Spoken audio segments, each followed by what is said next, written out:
할렐루야. 우리도 예수 이름으로 승리를 선포합니다. 우리 사도신경으로 신앙 고백 드리겠습니다.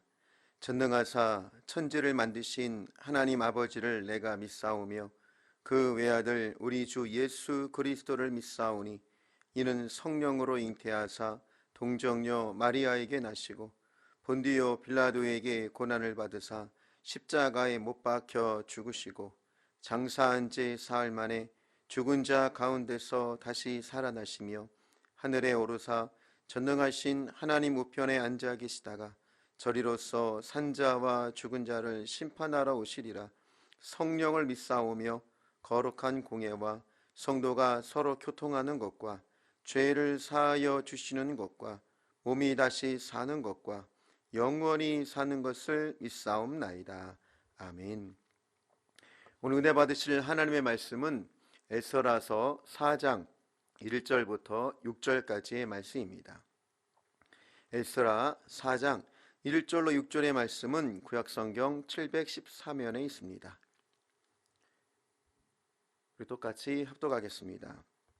사로잡혔던 자들의 자손이 이스라엘의 하나님 야훼 성전을 건축한 다음을 유다와 베냐민의 대적이 듣고 스룹바벨과 족장들에게 나와 이르되 우리도 너희와 함께 건축하게 하라.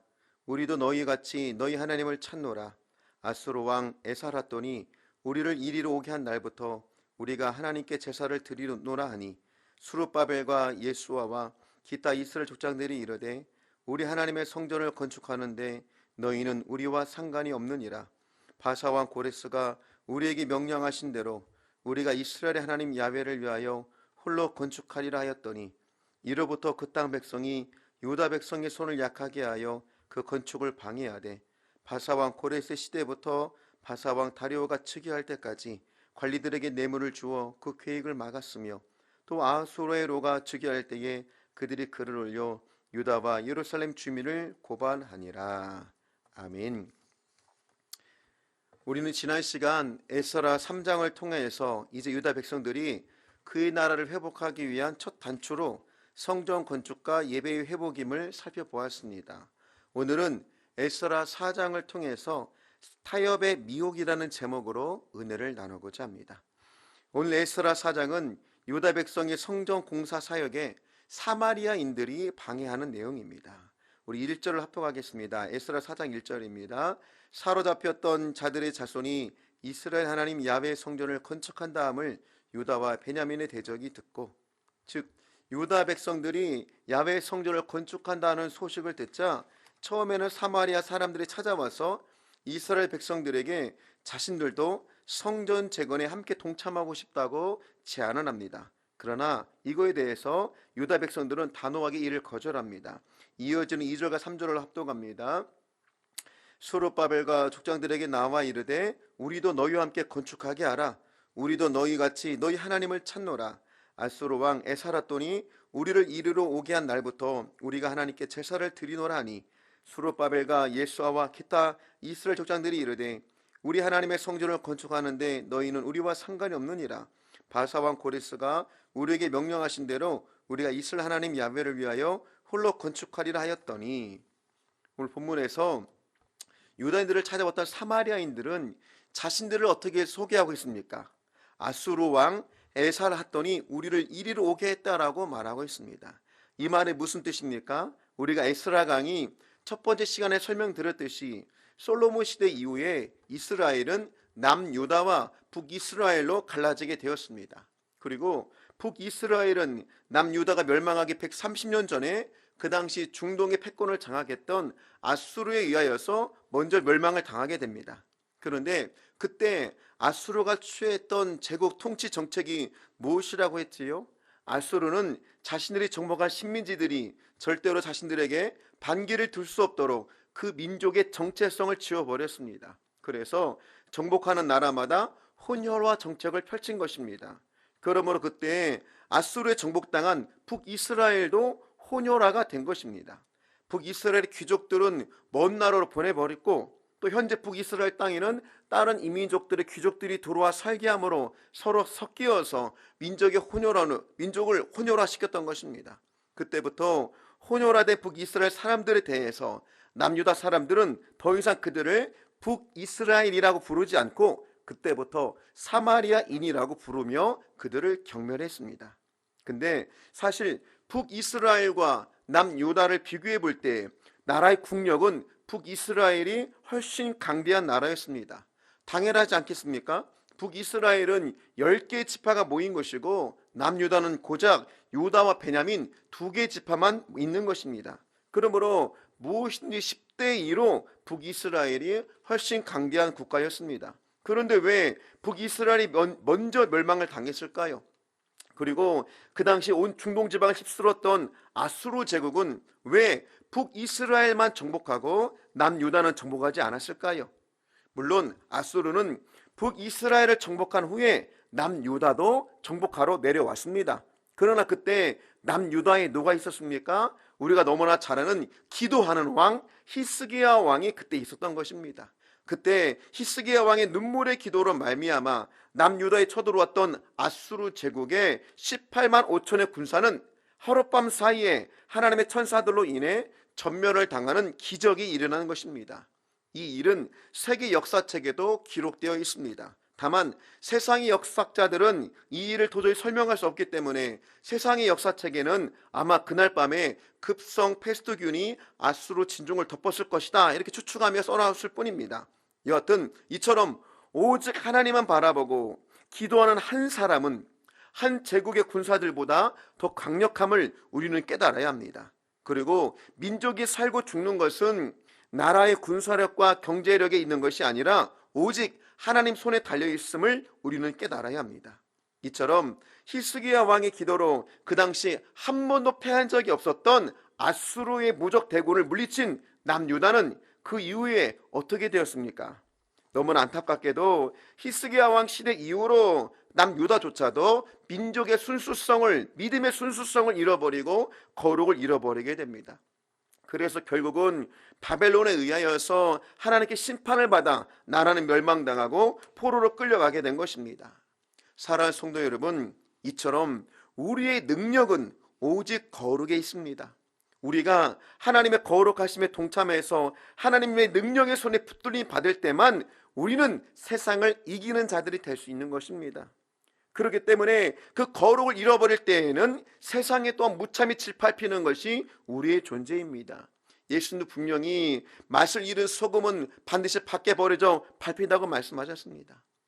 여러분, 그래서 오늘 본문에서 유다 백성들이 지금 그들의 성전 건축을 돕겠다는 사마리아인들의 제의를 거절하는 이유가 바로 여기에 있습니다. 사마리아인들은 민족의 순수성을 잃어버린 것뿐만이 아니라 사실은 그들의 믿음의 순수성도 잃어버렸기 때문입니다. 오늘 본문에서 그들은 스스로 우리도 하나님께 제사하러 왔노라 말은 하고 있지만 그들은 하나님만 섬기는 사람들이 아니었습니다. 혼혈화되면서 그들은 여러 이방 신들도 모두 섬기는 종교다원주의가 된 것입니다. 즉 그들에게는 하나님은 자신을 의지하는 신들 중에 그저 하나일 뿐인 것입니다.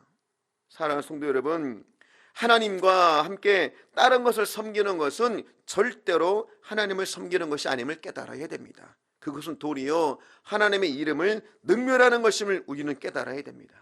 지금 그러한 자들이 유대인들에게 와서 함께 일하자고 제의하는 것입니다.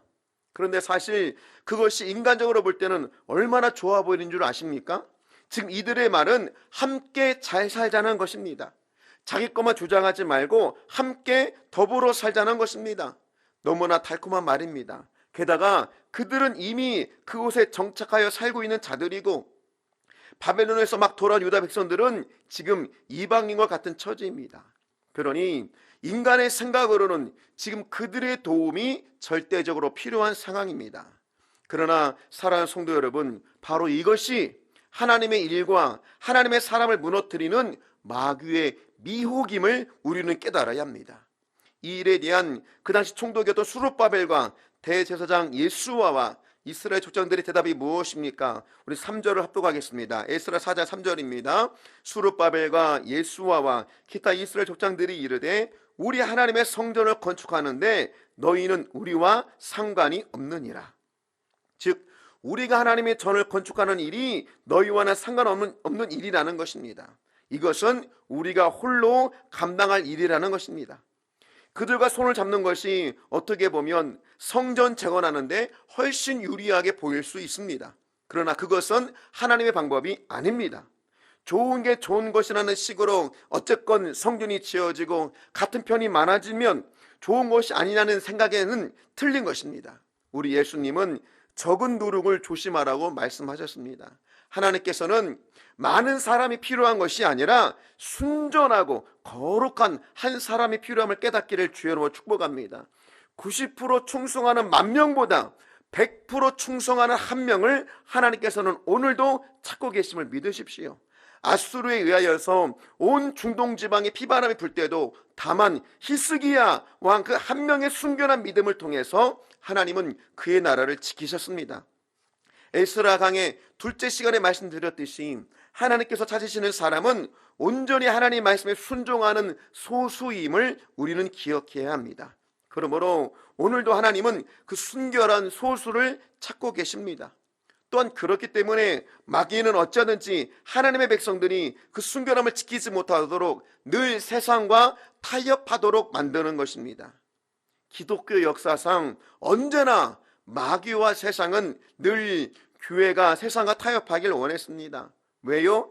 그것이 우리를 무너뜨리는 비결임을 알았기 때문입니다. 노아 시대 때에도 하나님께서 홍수로 세상을 멸하실 때 가장 결정적인 이유는 하나님의 아들들이 세상의 딸들을 취함했기 때문이라고 말씀합니다. 즉 그들과 함께 육체가 되어버렸기 때문입니다. 이건 무엇입니까? 영적인 가치를 버리고 육체의 정욕을 따라갔기 때문입니다. 오늘도 마귀의 공격은 이렇게 우리에게 다가옵니다. 성도와 교회로 하여금 세상의 것들을 조금씩 받아들이게 만드는 것입니다. 조금씩 양보하게 만듭니다. 조금씩 타협하게 만듭니다. 그러나 사랑하는 성도 여러분, 우리가 이 정도는 좀 괜찮겠지 하고 타협하는 우리는 그만큼 세상으로 끌려가는 것입니다. 세상은 자꾸 우리에게 말합니다. 너희만 진리라고 주장하지 말고 함께 손을 잡자는 것입니다. 우리가 너희 믿는 하나님 예수님을 인정하는 것처럼 너희도 우리를 인정하라는 것입니다. 독선과 아집에 빠지지 말고 함께 더불어 평화롭게 살자는 것입니다. 솔직히 이 모든 말들이 얼마나 그럴듯하게 들립니까? 그리고 그것을 거절하는 교회와 성도들은 상대적으로 또 얼마나 옹졸하며 독선적으로 보입니까? 그러나 주님은 말씀하셨습니다. 마태복음 14, 34절에 뭐라 말씀하십니까? 내가 세상에 화평을 주러 온 줄로 생각하지 말라. 화평이 아니요 검을 주러 왔노라. 우리가 주님 편에 서고자 했을 때에 우리는 세상과 대적할 수밖에 없음을 기억하시기 바랍니다. 세상과 타협하는 순간 교회는 무너지는 것입니다. 세상과 타협하는 순간 우리의 신앙의 순결함은 무너짐을 깨닫기를 바랍니다. 지금 한국교회 위기도 바로 이것입니다. 여전히 하나님을 섬기는 것 같지만 세상과 타협하는 것입니다. 세상 사람들의 시선이 너무나 중요해지는 것입니다. 그러니 세상 사람들이 싫어하면 교회의 문도 그냥 닫아버리는 것입니다. 그리고 타종교 사람들과 함께 행사하는 것이 더 인기가 많으면 그냥 타종교 사람들과 함께 강단에 올라가서 손에 손잡고 벽을 넘어서 하나 되자고 외치는 것입니다. 어제 저는 인터넷 기사를 보며 너무나 화가 나고 마음이 아팠습니다. 어느 한 목사님이 인터뷰한 기사가 나왔는데 그 목사님이 무엇이라 하시냐면 지금의 코로나 사태에 예배를 강행하는 교회는 참으로 천박한 교회입니다. 이런 인터뷰를 하셨습니다. 참 죄송합니다. 그런 분이 목사일까요?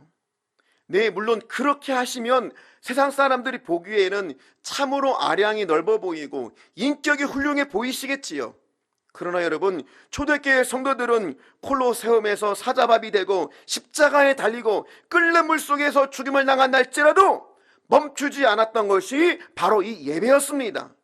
사랑하는 성도 여러분, 마지막 때가 될수록 이러한 영적인 싸움은 계속될 것입니다. 갈라디아 1장 10절에 뭐라 말씀하십니까? 이제 내가 사람들에게 좋게 하랴, 하나님께 좋게 하랴, 사람들에게 기쁨을 구하랴. 내가 지금까지 사람들의 기쁨을 구하였다면 그리스도의 종이 아니니라. 이제 마지막 때가 가까이 올수록 세상 사람들에게 좋게 보이면서 하나님을 기쁘게 해드리기는 더욱 힘들어질 것입니다. 사실 지금의 코로나 사태 가운데 우리 성산교회가 예배를 멈추지 않고 드리는 것도 절대로 쉬운 일은 아닙니다. 주변 동네 분들의 항의도 있었습니다. 그러나 한편으로는 이러한 부담 때문에 하나님 보시기에 더욱 귀한 예배가 되는 것입니다. 오늘 본문의 유다인들은 신앙의 순교를 지키기 위해 더 편하게 갈 수 있는 사마리아인들과의 협력에 타협하지 않았습니다. 그래서 더욱 귀한 게 된 것입니다. 히스기야 왕은 생명을 거는 부담이 있었지만 세상과 타협하지 않았기 때문에 하나님의 구원하심과 승리를 나타낼 수 있었던 것입니다. 사랑하는 성도 여러분, 어두운 때일수록 작은 빛이라도 너무나 소중합니다.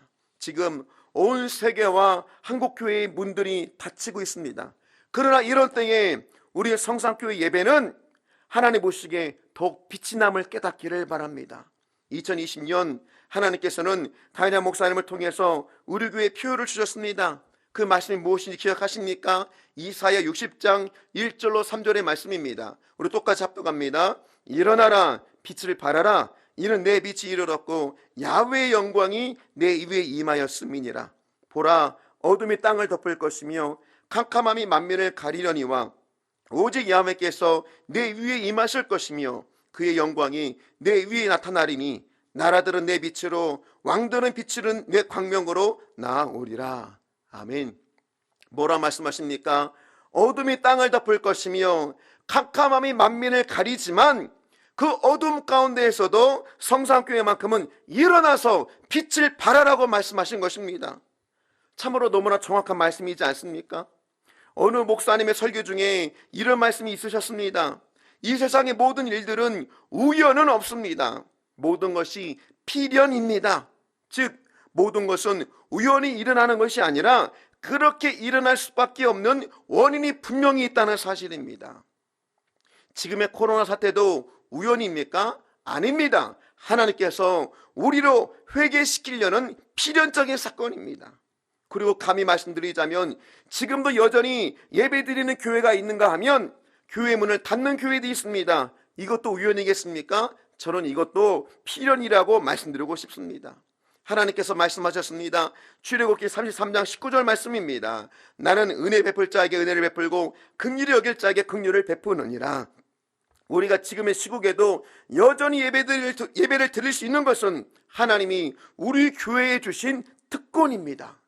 일어나라, 빛을 발하라. 왜요? 그 뒤에 무엇이라고 말씀하십니까? 이는 야훼의 영광이 내 위에 임하였음이니라. 즉 우리가 일어나 빛을 발할 수 있는 것은 야훼의 영광이 있기 때문입니다. 즉 우리가 지금 예배 드릴 수 있는 것도 우리의 힘과 우리의 의지가 아니라 하나님께서 우리 교회를 향하신 놀라운 비전이 있기 때문입니다. 보라, 어둠이 땅을 덮을 것이며 캄캄함이 만민을 가리려니와 이 어둠 속에 우리가 끝까지 빛을 발하면 하나님께 예배자로 나아가면 어떤 일이 벌어지겠습니까? 이어진 이사야 60장 2절로 3절에 무엇이라고 말씀합니까? 우리 똑같이 합독합니다. 오직 야훼께서 내 위에 임하실 것이며 그의 영광이 내 위에 나타나리니 나라들은 내 빛으로 왕들은 빛으로 내 광명으로 나아오리라. 할렐루야. 사랑하는 성도 여러분, 진정 어둠이 땅을 덮는 것만 같은 지금의 현실 가운데에 주변의 시선이 부담스럽더라도 우리가 빛 대신 하나님께 예배자로 온전히 서 있으면 하나님께서는 우리 교회를 통해서 열방의 구원의 빛을 비추게 하실 줄로 믿습니다. 하나님께서 그렇게 하시겠다는 약속의 말씀입니다. 오늘 본문의 유다인들은 사마리아인들의 미혹을 거절하자 사마리아인들은 결국 악한 계략으로 그들의 성전 건축은 결국은 멈추게 만듭니다. 참으로 집요하게 방해하는 것입니다. 세상은 늘 이렇습니다. 결국 그래서 그들의 뜻대로 된 것만 같습니다. 그러나 중요한 게 무엇이냐? 그 시간이 흘러 아닥사스다 왕 때 성전 건축은 재개되어 결국 성전은 완성됩니다. 이처럼 잠시 잠깐은 세상이 더 강하고 그들이 승리하는 것처럼 보인다 할지라도 결국은 하나님의 뜻대로 걷는 그 길이 승리하는 길임을 믿으시기 바랍니다. 그러므로 사랑하는 성도 여러분, 우리는 어둠이 만망을 덮는다 할지라도 세상과 타협해서는 안 될 것입니다. 우리가 비록 잠시 잠깐의 고난이 있다 할지라도 끝까지 세상의 미혹과 타협하지 않는 순결한 신부들이 되시기를 주임으로 축원드리겠습니다. 어두울 때일수록 우리는 일어나 빛을 발해야 할 것입니다. 바로 이것이 마지막 시대를 사는 우리 교회의 사명이요 우리 성도의 사명인 줄로 믿으십시오. 특별히 여러분들의 삶 가운데 이 정도는 괜찮겠지라며 세상과 타협했던 모든 죄악들을 오늘 철저히 회개하시기를 축복합니다.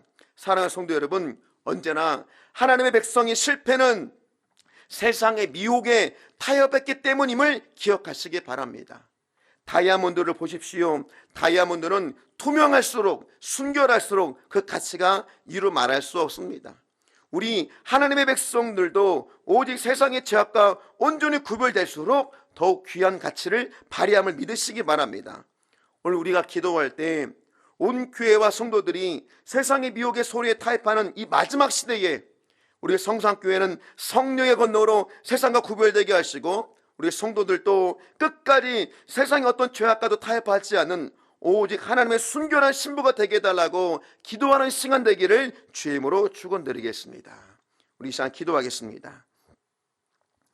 사랑의 하나님, 오늘 우리가 에스라 4장을 통해서 세상의 타협과 미혹에 대한 것을 깨닫게 하심을 감사합니다. 이 마지막 시대에 하나님의 거룩한 신부인 우리 귀한 성도님들이 세상과 온전히 구별되게 하여 주시옵소서. 세상의 죄악에 타협하지 말게 하옵시고 우리 믿음에도 타협하지 않는 순결한 믿음을 주시옵소서. 그러나 우리 연약함을 고백합니다. 그러나 진정 주님, 우리가 진정 이 마지막 시대에 승리하는 신앙인이 되게 하여 주시옵소서. 오늘 본문에 나오는 수르바벨처럼, 그리고 사자굴 앞에서도 타협하지 않았던 다니엘처럼 오직 하나님만 바라보는 세상을 이기는 성령의 능력을 오늘 이 시간 우리에게 부어 주시옵소서. 특별히 2020년 우리 교회에 일어나라 빛을 발하라는 말씀을 주신 하나님, 진정 어둠이 만방을 덮고 깜깜함이 만면을 가리우는 이때에 우리 교회만큼은 더 선명한 복음으로, 더 선명한 믿음으로, 더 선명한 거룩함으로 일어나 빛을 발하는 능력을 허락하여 주시옵소서. 예수님의 이름으로 기도드리옵나이다. 아멘. 권능의 팔로 우리를 붙들어 주시며 우리와 함께 하시는 그 주님을 찬양합니다. 주 앞에 나와 예배를 드리네. 마음 열어 내 삶을 드리네. 주를 봅니다. 끝없는 사랑을 날 모시기에 주 앞에 나와 주 앞에 나와 예배를 드리네. 마음 열어 내 삶을 드리네. 주를 봅니다.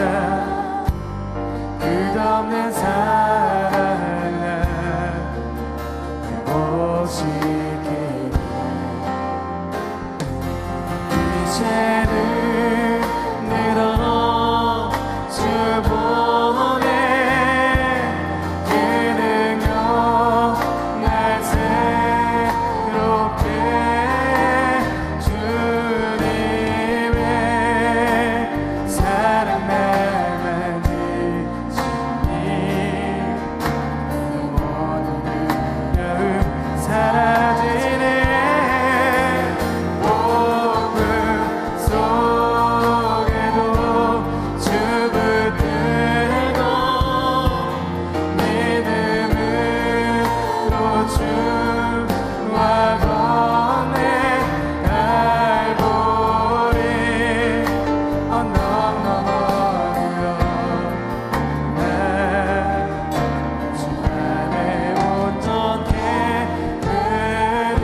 사라지네.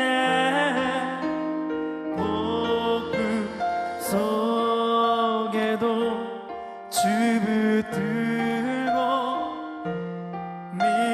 믿음으로 주와 건네 갈보리 언덕 넘어 그어나